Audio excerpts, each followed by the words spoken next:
Welcome to the Seraphine Podcast. I am Seraphine Arocha, and today we are interviewing beautiful inside and out Noelle Manica. Hello. Hi, thanks for having me. I am so glad I get to sit down with you. I think when I first met you, you have such a presence. What I love about you is that you are the better half. No, I don't know if that's true, but of the Manicas, and David's your husband, and you two are the type of people who just have such good energy. And because you have three places here that people congregate to, businesses, you just know how to create an energy, and you do it so well. And I knew that I wanted to meet you, and I knew that I wanted to befriend you, and I knew that I was going to do that or just be a person who's constantly showing up at your places. You just manifested it all then. Yeah, right? So anyway, welcome. Thank you. How was Thanksgiving? Thanksgiving was different. Everyone kind of celebrates in their own way. We chose to not change our travel plans because it had been something that David had been looking forward to. We went down to Puerto Vallarta. We have a condo there, and it was the first time for our children, our 13-year-old daughter and 10-year-old son, to get to see it. And it was exactly what we needed. And because we did not want to be visibly, flagrantly flouting the CDC guidelines. They weren't restrictions, they were guidelines about not traveling. I made sure that we were kind of not on social media, not really doing a whole lot of stuff. So it was nice because in disconnecting from that, we were able to reconnect and have more time together and just really enjoy that week that we were down there, and then come back to real life and COVID and home quarantine and all that fun stuff. I love the story how you two met. Your background was really in marketing and branding, correct? For the Texas, the Texans, sports marketing and sponsorships.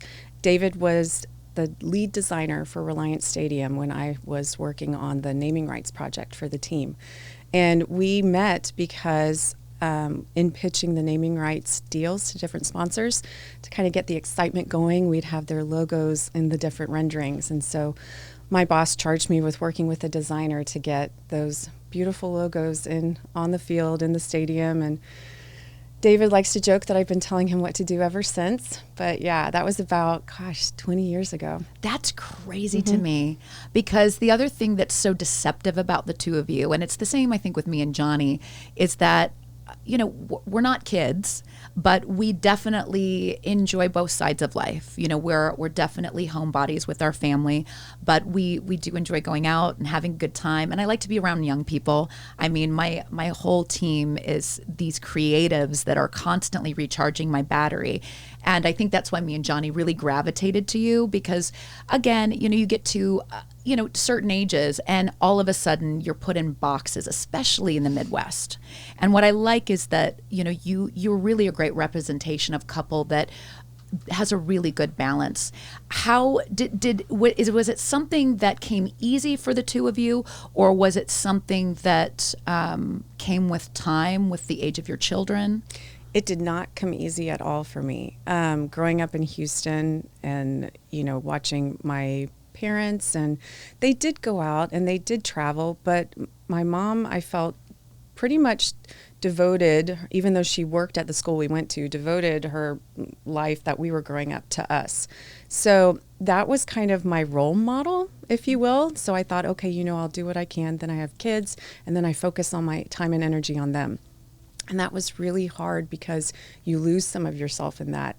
And David, his mother didn't work while she was raising the three boys. So he had, he didn't have really anything to kind of help give me some guidelines. And I just remember at some point in our marriage, it was actually kind of when we were on the cusp of getting divorced, I just felt so lost. And I remember trying to fit in these boxes of what a mother with school-age children should look like, should dress like, should act like, all that type of stuff, instead of really listening to my heart and saying, this is what brings me joy, and that is good for my family, and that is what's good for my children, because happy mother, like that's silly saying, David. Happy wife, happy life. Happy wife, happy life. Yeah. Well, it goes for everyone, not just the wife, for everyone. Yeah.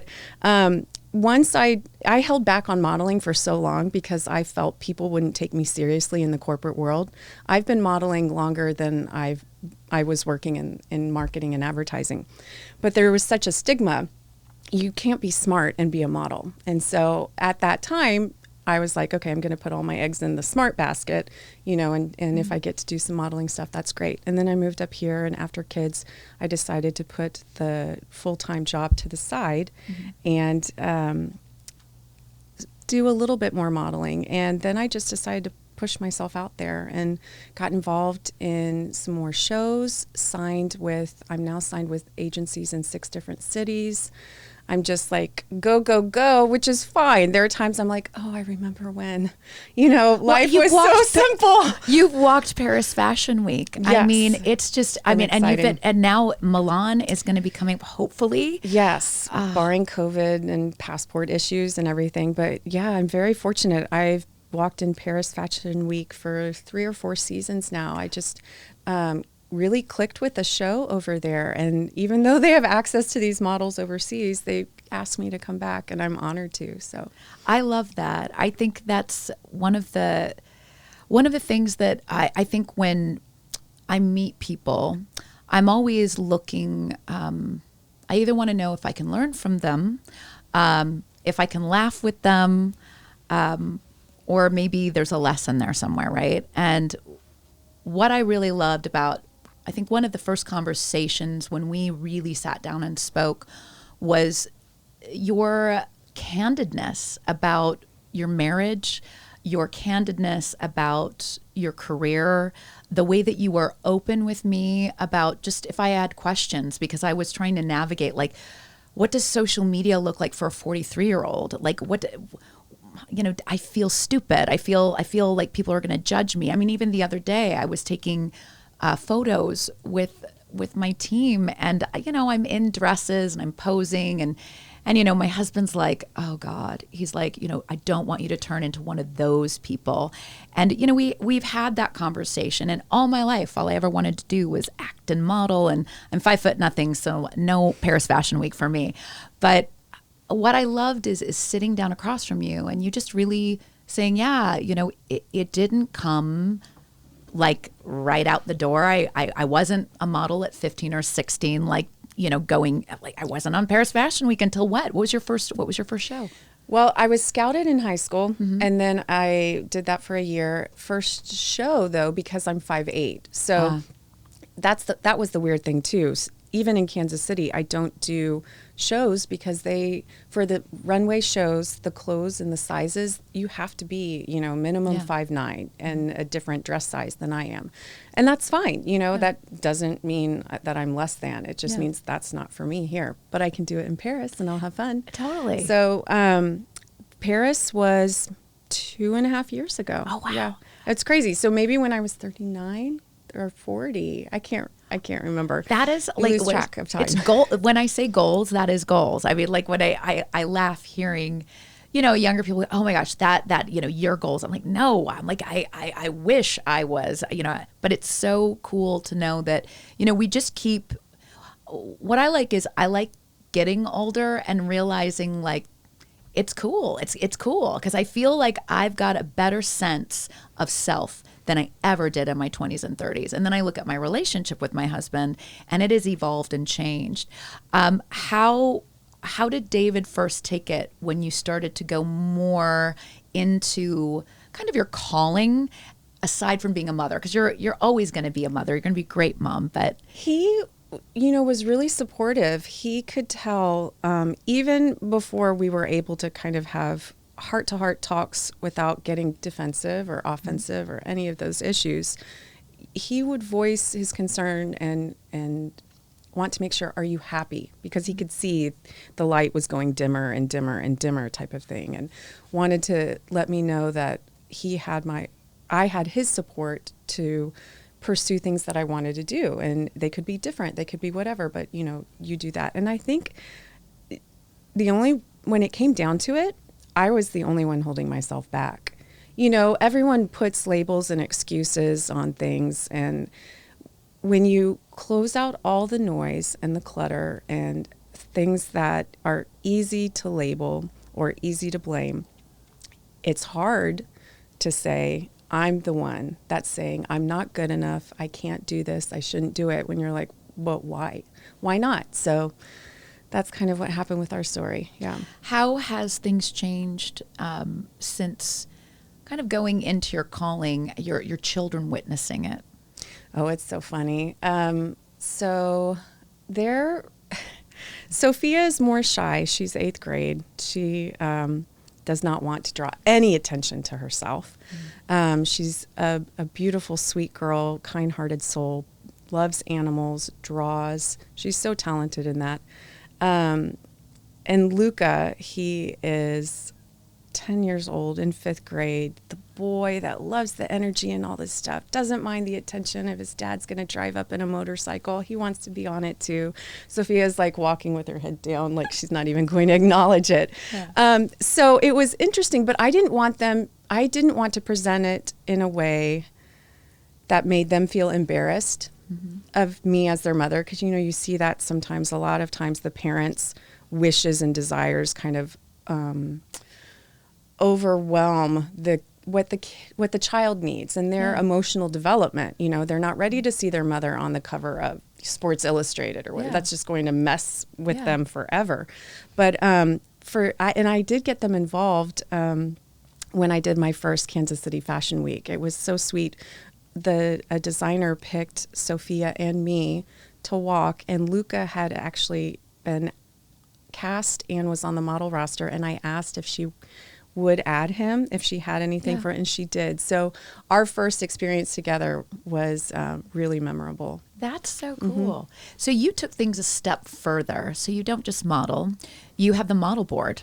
Can you speak a little bit to that, how that was created? Definitely. So when I was scouted in high school by an agency in Houston, they brought all the girls that they had scouted at the same time together, and they put us through classes.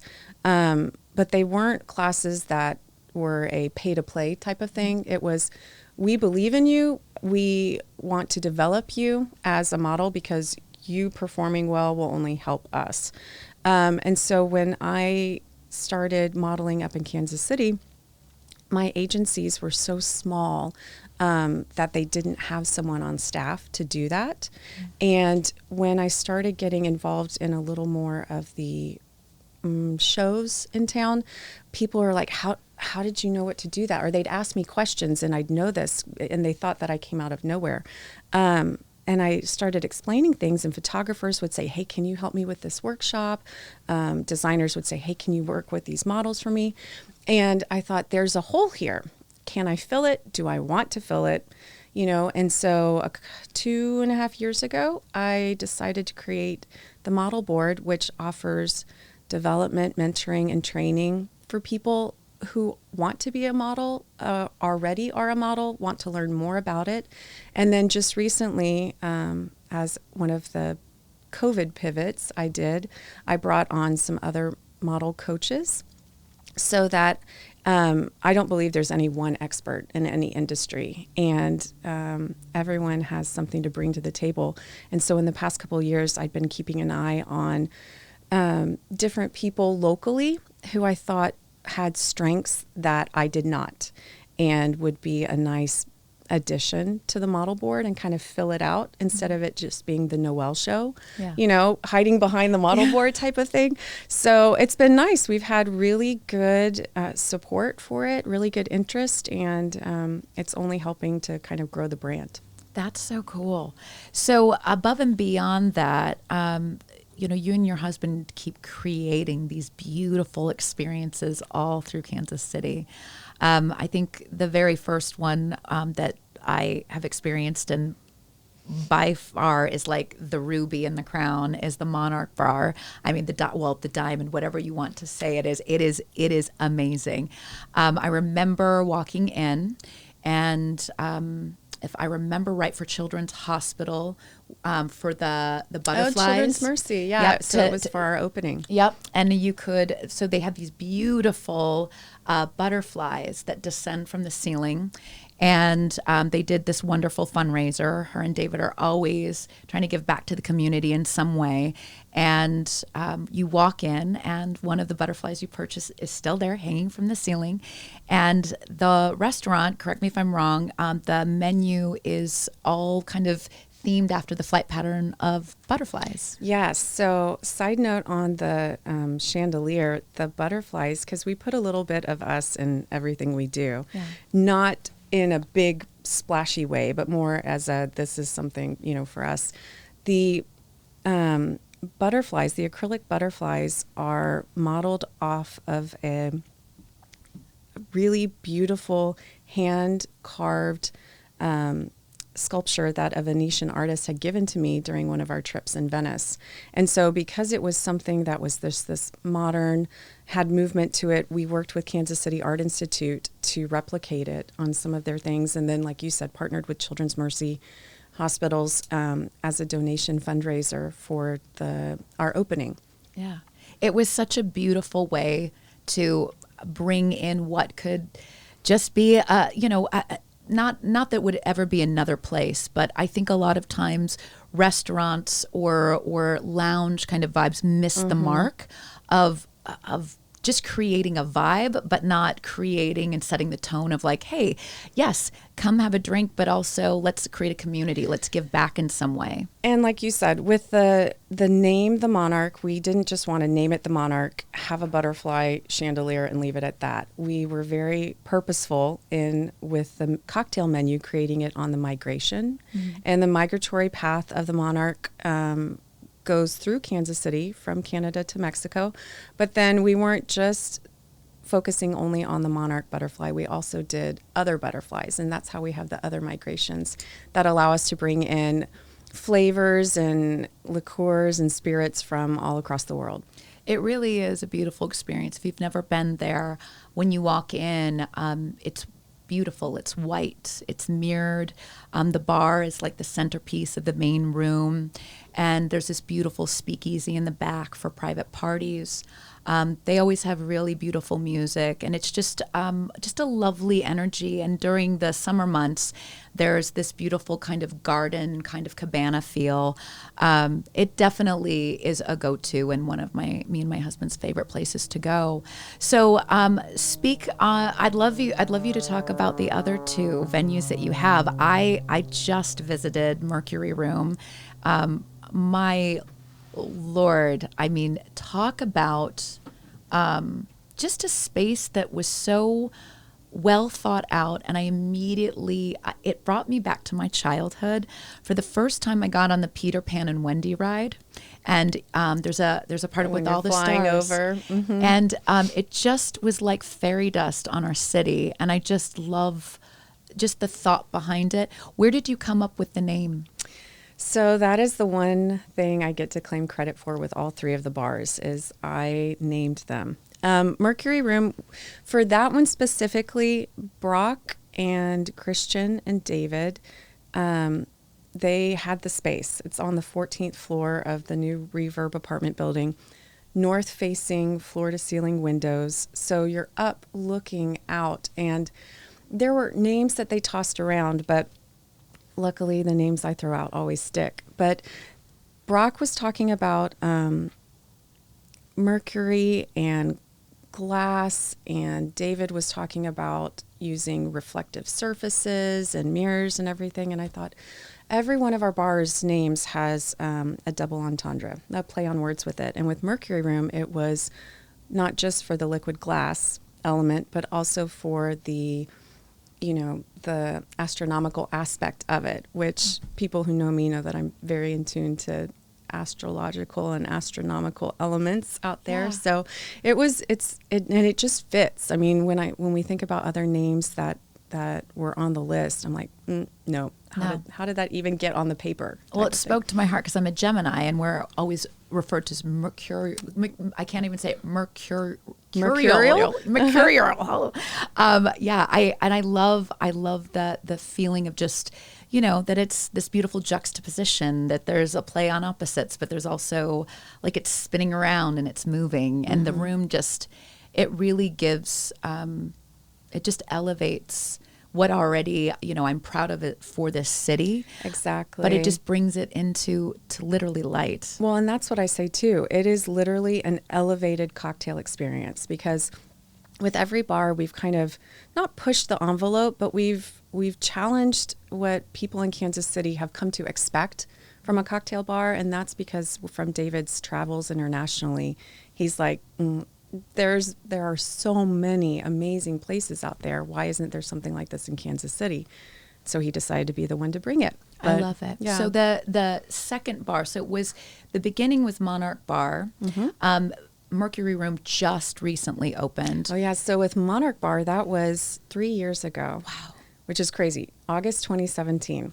Fast forward to 2020 and COVID, and we opened 2 bars. Yes. So Verdigris is in Park Place in Leawood, and that is for people locally in what was known as the Old Parisi Coffee Shop. It's a beautiful lounge, nice, rich colors, gold, green, blue. It definitely feels a little more subdued to the Monarch, and more, just a little more chill vibe, if you will. But the food, I'm so jealous. I keep telling them, I was like, damn, y'all have a bigger kitchen than the Monarch. It is. It's 5 times the size, and good for them. We've straight up eaten dinner there, and they say it's small plates. It is small plates, but let me tell you, but a lot of flavor. You will. The gnocchi. Me and my husband eat that like it's going out of style. It's so good. And just the presentation of the cocktails, it makes you feel. You know what it is for someone like me who used to pride myself on leaving Kansas City, it makes me feel good that I chose to come back, because it's people like you and David, the creatives on my team, that just are always thinking, they're bringing what they have learned from their travels and other places they've lived. And they're like, why does it need to stay there? Why can't we bring it here to Kansas City? Because we are a cultured group of people. Thank you very much. We just need to have more people be, not limit themselves, I totally agree. And that's the thing that I have found myself kind of scratching my head over, is when I would describe the bars to other people, or when I tell them, come on in, you should check it out, I'd say it's like nothing in Kansas City. Okay, well, now we have something in Kansas City. Then trying to explain the next one. Well, it feels like you're not in Kansas City. And then now with the Mercury Room, it's hard to put it in a place. I tell them transcendent. Now, I say, it's like you're in this. It's cheaper than a plane ticket. Yes. You could pick a destination because you want an experience. This one is going to save you a lot more money. But and it's like no other. I really have not. It's almost like, for me, I described it to my husband like, if I could imagine having like an aviary, it's like an aviary of space in the middle of Kansas City. Like, it just feels like a place where birds would fly at the highest to get the best view of the city. So it's lovely. I'm a massive fan of your spaces. I'm glad and to hear that. I just like I said, me and Johnny will, for days, when people come here, your 3 spots are on the very tips of our tongues. So I'm going to go a little bit more sentimental now, because now that we've done all the resume building and all the proper background, but I'd like to just speak to, some people would look at your life and, you have a blessed life, you really do. But I'd also like to talk to, what did you experience this year as a mother through COVID, and just seeing like the social upheaval with, George Floyd. What was your experience just this year in just, our election? Were there things that came to mind?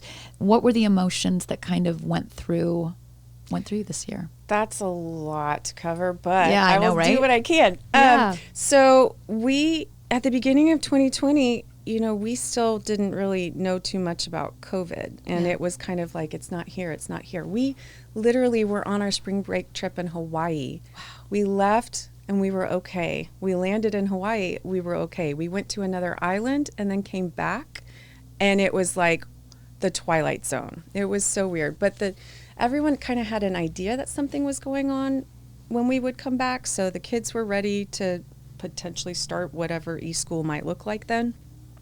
And that was a little stressful. Not as stressful for me, granted, as it is for mothers of younger children who it's just daycare.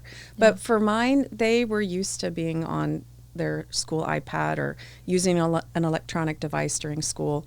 My son thought that he had a little more free time on, Minecraft or Fortnite. And so he had to be supervised a little more than my daughter. But so for me, that was not an issue. David's travel just stopped. He normally travels 40% of the year. He has been home every night. We've had dinner, everything has happened via Zoom. What would be a week-long trip to China was a 2-hour Zoom call. So there's been a lot of, when we come out of COVID, I'm sure there will be a lot of changes. But with regard to our family life, we've had more time together than we've ever had, even when the children were born. And so David and I have talked about this extensively. We do not take it lightly. We don't take it for granted. Just trying to make the most of it. I'm sure the kids are tired of us, but it's, they're at an age where they're fun to interact with. They're not annoying, they're amusing, they're entertaining, intellectual. You can carry on a conversation with them, and then you can be like, okay, it's bedtime, that type of thing. But for me, with modeling, it paused, which was fine because I was at a point in my life where I felt that I was running to keep up with my life. And I felt like I was being dragged, along, and I was holding on, and I was holding on because I felt at some point I'll be able to pause. At some point I'll be able to stop. And the world decided to stop. That was apparently the only thing that was going to happen because I was able to take breaths. It's not that I never took time for myself, because I know personally I can't function on less than 8 hours of sleep. I can't go out drinking every night. I can't, there's certain things I know pre-COVID and know in COVID that I can or can't do. But I miss traveling, that's something that we take for granted. We took for granted being able to just jump on a plane, get from here to there, no complications. So I think we won't take that for granted when we get to do that again. I don't feel, I've told people this, I said, except for the bar industry, and that one I'll cover in a different topic, but with modeling and the model board and school, all of those have pivoted to where they barely missed a beat. Yeah. So it's not like, I'm in holding and I'm twiddling my thumbs and I'm catching up on Netflix and I'm, reading through all my books, piles of books that I've got. I still have piles in my study that have been there for 2 years because I've said, when I have free time, I'm going to get to this. Yeah. Or books that I just keep buying because I know I'm going to have a chance to read them sometime, which is great. That just shows the resilience of human nature. It's not in our DNA to sit there and be like, okay, we're not going to do anything now. It's like, no, we can't do this. We can't do what we used to do. What can we do instead? So, and there's been a lot to process this year. I think, the thing is that for as much as slowed down, we had to basically observe a lot of things kind of be set on fire around us. Exactly. Like with the social issues. That was something that I am glad that I think the world was in a pause and reflect situation so that when everything did come to the forefront and blow up, literally in some instances, I think everyone was primed to be like, game on. I have nothing else going on. Let's deal with this now because there's no other excuse. We can't put it on because I've got this conference or I've got to do with this. It's like, no, you've got to deal with this right now because these situations are affecting our societies, our communities, our families, and it's up to you whether you choose to sit and watch, sit and try to participate, or go out and be vocal. No one, I had friends who were out, participating in rallies. I had friends who were actively engaged in their communities, either with email campaigns or what they could do door to door or with signs. And I think one of the things that I tried to be more aware of is not being hard on myself for what I could or couldn't do. It was more of what did I choose to do? Was I choosing to? Well, you were involved in the process. You were at you were actually at the polls helping people Yes, vote. that was one thing that I felt I could do.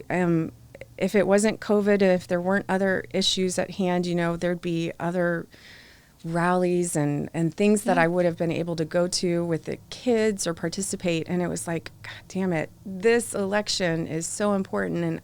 And I don't want there to be excuses for, a lack of poll workers or a lack of whatever. So it was weird. It was, we always see, grandparents and older people volunteering. Well, now I know they volunteer because they don't, it's an entire day. Yeah. Anytime that you can't just say, oh, I'm going to volunteer for 2 hours. I'm going to volunteer for half an hour. I was there at 4:30 a.m. and I stayed till 7:30 p.m. Yeah. So I love it. And again, what I've found, at least in the people that are in my general, what I call universe that's around me, I've seen them prosper. I've seen them take this year and really move forward. I mean, it's a rarity that I've come across someone who is just dissolved or disintegrated underneath the pressure. And that's not to say that people aren't hurting financially, or again, physically. My father, although he didn't develop COVID, he was diagnosed with ALS this year. And, something like that, normally if you're a go, and you get that kind of stop sign, sometimes it can be devastating and you can be unmoving. And what, this year I found for myself personally was, although I had to find creative ways to keep doing what I was doing, I was keeping busy, but I was also in house and home. And it was almost like my horse blinders, like they were open, but then like I got everything and I started to feel things that I thought I had a lot of empathy. Boy, now I felt the floodgates, but in a way that didn't feel so scattered, because normally I was going. So it's nice to sit across, and then also when you're on social media and you're seeing people in your universe, and you're like, all right, when I saw you at the polls helping out, I was like, I know there's lots of reasons why I like you, but you just find a way to keep involved and to keep going, and I love that about you. So I'd love you to speak a little bit to younger people now, especially those, because social media is so prevalent now, and even this platform of a podcast, in some ways I just feel like is so like self out there. How do you guide your children and then young adults when you're putting yourself out there, whether it be through photography, whether it be through the work that you do, whether it be a message that you're spreading? Where have you found grace in where, there's that balance of when you're advertising yourself and it's meaningful versus putting so much out there that you don't keep any? Because you have a really good balance of both. Well, I'm glad you think so. It is actually something that I do struggle with internally, because when I started modeling, you left everything to your agent. You know, there was no website. It was books. You know, you showed up that way. And then it evolved to, okay, a website, and we've got to have images. And everything started slowly becoming quicker and easier to get. And now social media, it's like they could do it the same day type of stuff. So that's been an interesting learning curve for me, because normally I am a private person. And being a model, you have to promote yourself. You have to advertise yourself. You have to market yourself. Because if you don't, no one knows about you and you're not going to get any work. So if you want to be a working model, you have to be able and willing to promote yourself. So when I decided that I was going to, and this was around the time 3 years ago, jump on the Instagram bandwagon, much to my stepdaughter's dismay, I think at first. No, she thought it was funny. She actually helped me, because it was one of those things where it's like, oh God, you know, my parents are joining it. Now it's not cool anymore. But not the case at all. She helped me. And then I had to decide, what was I going to do with this? Because other, you know, classmates' mothers it's all family stuff. It's like a Christmas card every day, or it's their house, or it's shopping. Some people use it as a platform. And I decided I wanted it to be a marketing tool.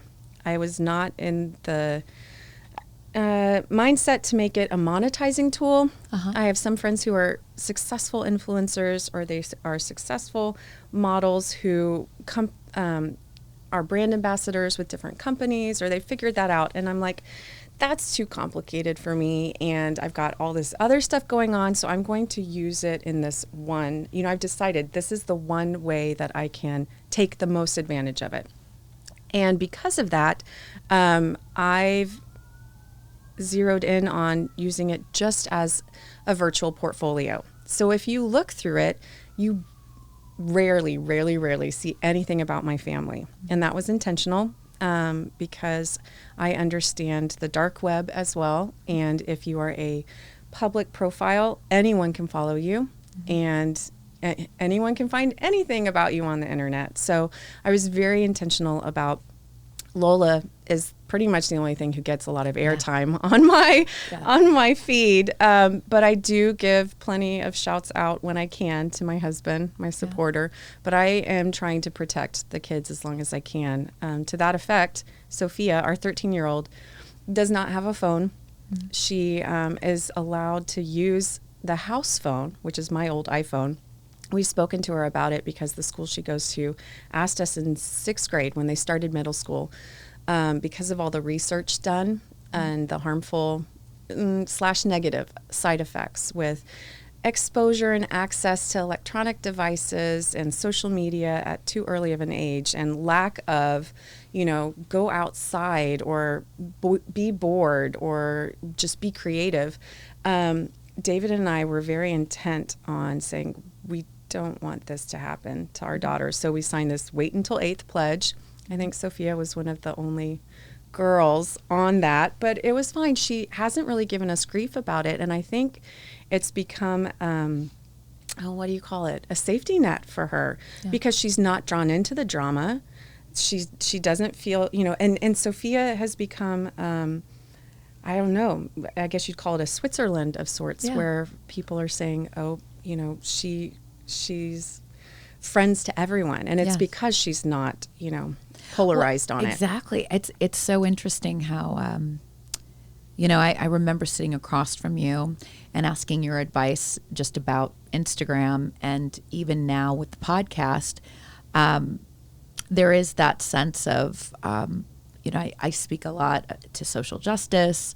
I'm very openly going through my own kind of anti-racism training with my friend Dr. Auburn. And it's so interesting how people want to make sure that they voice an opinion on where they think your role is.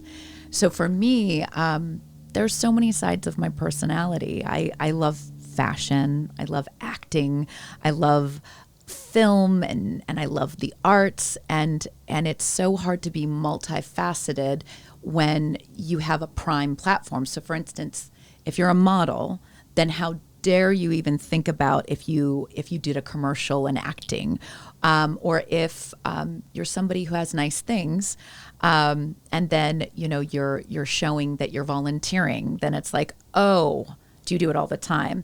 Or on the flip side, with myself, I had criticism because I had a picture of me by my husband's car, and people are like, do you really think that you should be doing that when you have this platform where you're trying to spread awareness?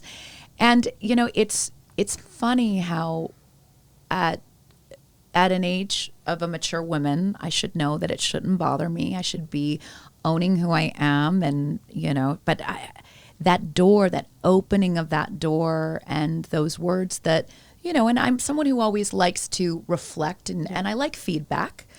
But I think about being a 13-year-old girl, and I mean, thank God I didn't have that open door of feedback when I'm just getting my fawn legs out, Developing. Exactly. So I really commend you guys for having her sign that commitment. And I also, send you all the good energy in the world around her, because, there are days where I sit down with them and I'm like, how, my team is a young team. They're out there socially quite a bit. And, I've asked them, I'm like, how do you even process it or not worry that someone's going to do something or say something? And the funny thing is they've given me more perspective because they've had social media longer than I have, than my 43-year-old ass who's like, oh God, my feelings are hurt. So I don't know. It's going to be an interesting kind of, I don't know, coming out of COVID, this cocoon we've been in, and then I don't know, it's about going back. I think we're really moving forward and making a tactile shift somehow. I certainly hope so. It feels that way. I will tell you, the thing with social media, though, that I don't see changing anytime soon is humans are creatures of habit, creatures of habit. And when you decide to put yourself out there, and in whatever form, if you decide, you're a model, then they see you promote yourself that way. They expect you to do that. So if you start changing that, then there's like a rip in the time continuum type of stuff. Identity crisis. Yes. Right? And so there are plenty of times that I sit there and I overthink stuff. And David, who rarely posts and has a private account, will just put what he feels like. And I'm like, oh, maybe I need to have a second account, and just, just randomly, because my account is a carefully curated marketing tool. I don't get upset at myself for spending time and energy on it, because I know that photographers, designers, agencies, all this stuff are looking at it, and I want that thought and energy to translate to them, instead of just like,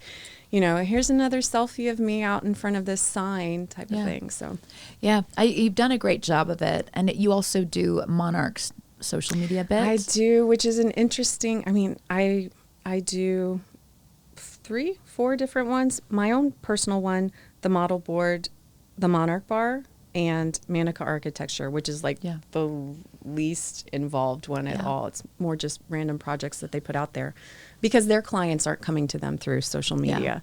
But it is interesting to watch the analytics and the differences on both of them. And for all three, with the model board, mine, and the Monarch Bar, when people who are active with those accounts are on it, there are different times. The demographics for it are different. What they respond to, it's like I need a whole nother college education on it type of thing. But yeah, that's why I have Giovanna. I'm like, when I realized I have a podcast, I'm like, I need a brand manager, huh? Mm-hmm. So, but she's opened my eyes to a lot of things, and it's nice to have an editing eye. But it's also something where if I could do it all over again, I probably would have 2 separate accounts. Literally, 3. One for the podcast, which has been a whole different. I just changed some stuff up for that. The Real Seraphine account, which I was looking at the other day, and I'm like, okay, I've got to make this more cohesive. And I think it was at our lunch when I was telling you about that. Yep. And I saw you change. I was like, yes, she went with that name. I did. Thanks to you. But now I'm like, maybe I need to just have a personal. So yeah. And then you just laugh and you're like, how much time am I spending thinking about this? But one of my favorite images I put up, what was it, a year or two ago for the model board, because I had just reached that saturation point. Was imagine Instagram is deleted and boom, you're not a model anymore. It was, it's one of those things where when you sit back, and David and I were talking about this the other night, it's like, it's amazing that this app has kind of revolutionized. I don't know why I'm having trouble speaking today. I couldn't say mercurial. I was like, yeah. So revolutionized, changed, just totally rewired how people communicate, talk. I mean, not like it's the only app to do that. Yeah. There are tons of other apps who've done that as well. But I'm just sitting there. It's like, well, and it's changed photography. It has, it and really there's has. positives and negatives. There's so many amazing people I wouldn't have met if it wasn't for the app. There are plenty of times I feel like, oh my God, I just lost an hour. What happened? Just from going through it. Totally. So. And my shopping has totally changed thanks to it. It's crazy. Well, I could talk to you forever. Likewise. And what I love about you is you, when I say you're a Renaissance woman, you really are, because you really have dipped your toes in a lot of different things. And it's not like you're a jack. You know how they say, I'm a jack of all trades and a master of none. The beauty about you is that, you really, you learn. I've watched you even with your restaurants. I mean, it's like, I didn't think there could be a better place than the Monarch Bar. And it's not that the other two are better, or it's just you're evolving and you're changing and you're trying new things. You learn as you go. Totally. So, yeah. And just as a person, knowing you now, and just seeing the ease. And I love being able to have befriended another couple where I'm like, yeah, I don't feel like such an oddball with my husband, because we don't really necessarily fit the mold, but it's just so nice to feel a little, not alone, because I'm not alone. I've got a lot of good friends, but just like when people see each other, like, I see you, I get you. I agree. And I really do. I really appreciate you in a lot of ways. And I look forward, once these doors open, to be spending more time together for sure. Me too. Well, thank you for your time today. Thank you so much for having me on here. And we always do a little bit of if people want to find you on social media. Oh my, yes. So model board is the model board? It's the.model.board. And then for mine, it's just Noelle Manica. And then the Monarch Bar KC, if I remember correctly. Yeah. All right. I love it. Well, thank you again for your time. And for those of you who listen, watch, I will ask of you, please, a call to action to click and subscribe, because there's nothing harder, Noelle, than getting someone to subscribe to a podcast. I'm like, you'll hit play, but you got to subscribe so I can go up in those algorithms. Yep. Anyway, thank you so much. And thank you, Noelle. Thank you. All right. Thank you. See you guys later.